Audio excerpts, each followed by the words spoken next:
Elektrovojvodina će isključivati potrošače u Novom Sadu, Sremskoj Kamenici, Čortanovcima i Futogu. Novi Sad od 8:15 do 14 sati Jerneja Kopitara 21 do 57B, 26 do 66 Crpka Telep. Od 9 do 10 sati Arse Teodorovića 5.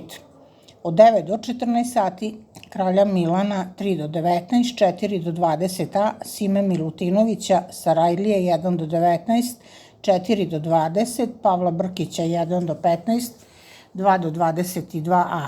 Čerevićka 3 do 19, 4 do 24, Viteška 1 do 27, 2 do 19, Desanke Maksimović 8, Poljoprivredna apoteka i Građara.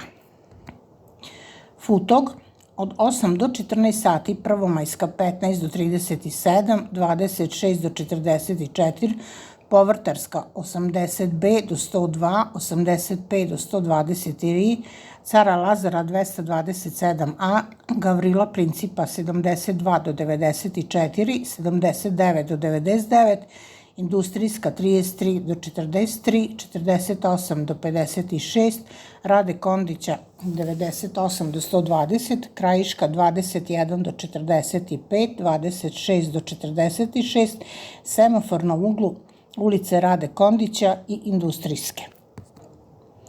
Čortanovci od 8:30 do 12 sati, vikend naselje Gornji Matej, Sremska Kamenica od 9:15 do 10:15, deo naselja Bocke.